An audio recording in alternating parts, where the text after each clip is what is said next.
As profecias messiânicas. Uma história do anseio e da esperança no Antigo Testamento. Nas antigas escrituras do povo de Israel, entrelaçadas em suas leis, histórias e cânticos, pulsa uma veia de esperança e anseio por um futuro redentor. Uma figura prometida que traria salvação e restauraria todas as coisas.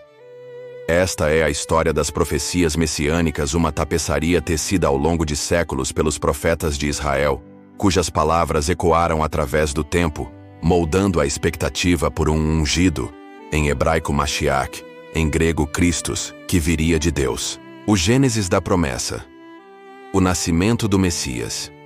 A semente da promessa messiânica é plantada nos primórdios da humanidade, no livro de Gênesis.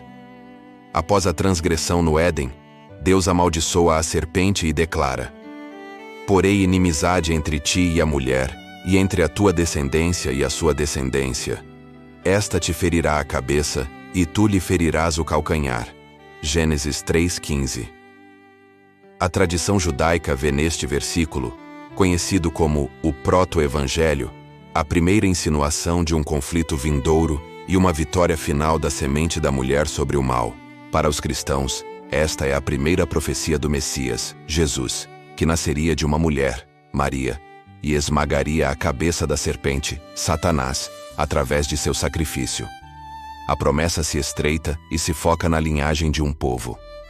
A Abraão, o patriarca da fé, Deus promete: "Em ti serão benditas todas as famílias da terra." Gênesis 12:3. Esta bênção universal, segundo a interpretação messiânica, encontraria seu cumprimento último através de um descendente específico de Abraão. A linhagem é posteriormente especificada através de seu filho Isaque e seu neto Jacó, de quem viriam as 12 tribos de Israel. Ao abençoar seus filhos, Jacó profetiza sobre Judá: "O cetro não se arredará de Judá, nem o bastão de entre os seus pés, até que venha Siló, e a ele se congregarão os povos." Gênesis 49:10. Siló, um termo de significado debatido, é entendido por muitos comentaristas judeus e cristãos como uma referência ao Messias, que viria da tribo de Judá e a quem a obediência dos povos seria devida. Séculos mais tarde, o profeta Isaías, com uma clareza impressionante, anuncia o nascimento miraculoso do Messias. "Portanto, o mesmo Senhor vos dará um sinal: eis que a Virgem conceberá e dará à luz um filho, e lhe chamará Emanuel." Isaías 7:14. O nome Emanuel, que significa Deus conosco, aponta para a natureza divina deste Messias. A tradição judaica interpreta este sinal em seu contexto histórico imediato, mas o cristianismo vê seu cumprimento literal no nascimento de Jesus de uma virgem, Maria. Isaías continua a pintar um retrato vívido deste futuro rei.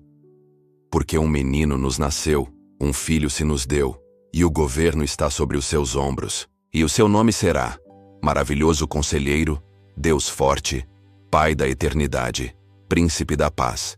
Isaías 9:6.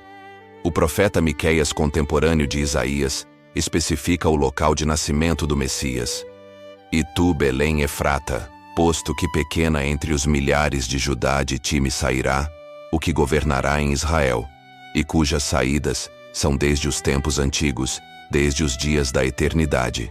Miqueias 5:2. A vida e o ministério do servo sofredor. As profecias não se limitam ao nascimento real do Messias, mas também detalham sua vida e ministério. Moisés, o grande legislador de Israel, predisse a vinda de um profeta como ele: "O Senhor teu Deus te levantará um profeta do meio de ti, de teus irmãos, como eu. A ele ouvireis." Deuteronômio 18:15. Este profeta falaria as palavras de Deus e traria uma nova revelação. Isaías, em seus Cânticos do Servo, descreve um Messias que não viria apenas como um rei conquistador, mas como um servo sofredor. "Eis aqui o meu servo, a quem sustenho, o meu eleito, em quem se apraz a minha alma. Pus o meu espírito sobre ele, juízo produzirá entre os gentios." Isaías 42:1. Este servo traria justiça às nações, mas de uma maneira humilde e gentil. O Salmo 41:9 tradicionalmente atribuído a Davi, prevê uma traição por um amigo próximo. Até o meu próprio amigo íntimo, em quem eu tanto confiava, que comia do meu pão, levantou contra mim o seu calcanhar.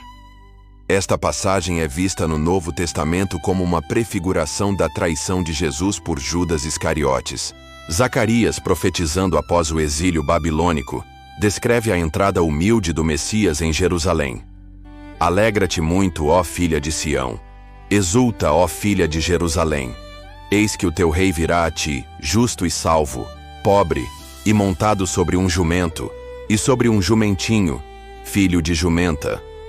Zacarias 9:9.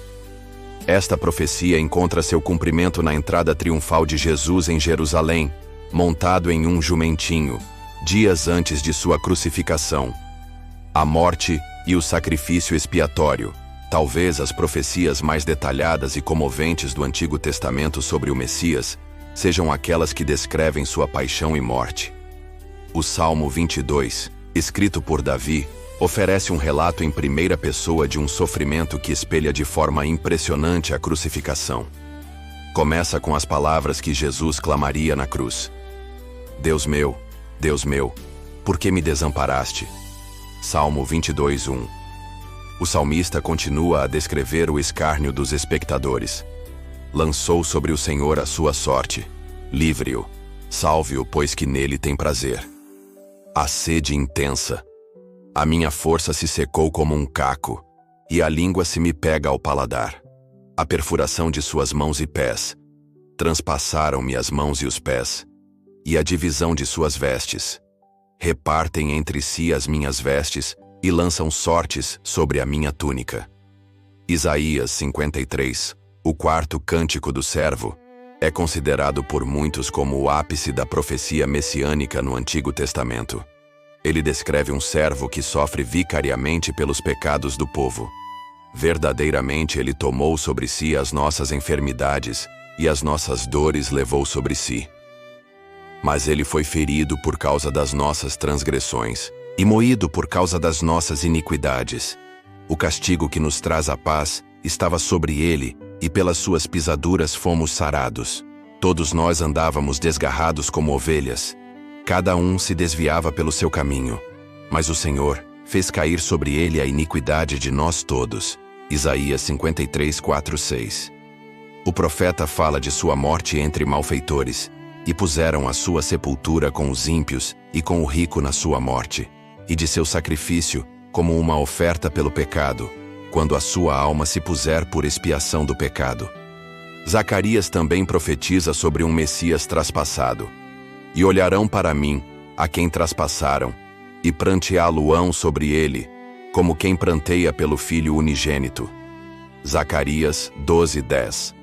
Esta passagem é diretamente associada à crucificação de Jesus no Evangelho de João, a ressurreição e a vitória sobre a morte. Apesar da descrição detalhada de sua morte, as escrituras hebraicas também apontam para a vitória do Messias sobre a sepultura.